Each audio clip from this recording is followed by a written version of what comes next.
The word Islam, let's look at that word. We're doing a little bit of etymology before we get into our subject, but Islam itself, what is that? And in the West, we have some of the Muslims who are so defensive and afraid, you know, from the media, from the governments, and shy, apologetic almost. You know, are you a Muslim? Well, yeah, almost. I mean, you know, I'm not really serious about it. So, but when you ask, well, what is Islam? And they'll say, peace. Islam is peace. They're not totally wrong, but they're not totally right either.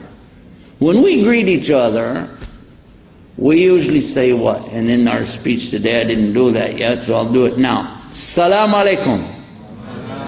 Oh, wait a minute, hold on. I got 5 microphones here, 6. One more microphone, I can be a CIA agent.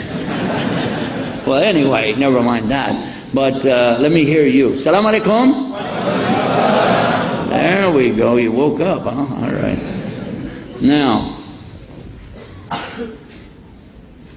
we did not say Islam alaikum, did we? So Islam doesn't mean peace, does it? Salam is peace. There is the word peace within the root from where this comes. Islam is a noun, and it comes from the verb aslama. Aslama means the surrender, submission, obedience, sincerity, and being in peace after you've done the other 4. So this has a lot of conditions in it.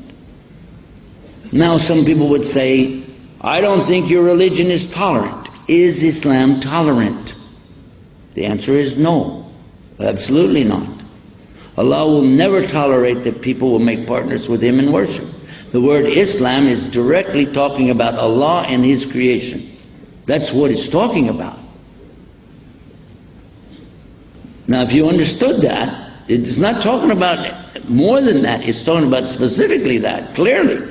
Listen to the words. Again, surrender. We Muslims are getting good at that. Afghanistan, Iraq.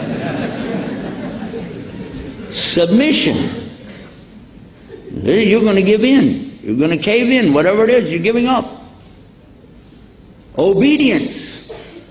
And this is not just conditional obedience. Maybe I will, maybe I won't. Because the next word is sincerity. And this is the proof. This one part of this word Islam is the proof that nobody can be forced into Islam.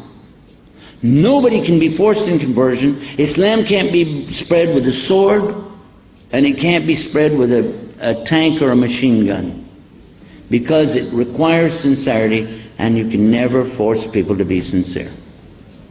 It's totally voluntary from the beginning. Understand the word, you understand the whole thing, and it ruins and destroys the arguments of these so-called experts on terrorism and debaters.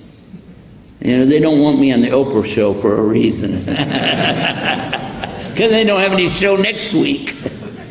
No, one of the things that we see in the West is people make a lot of money bashing Islam.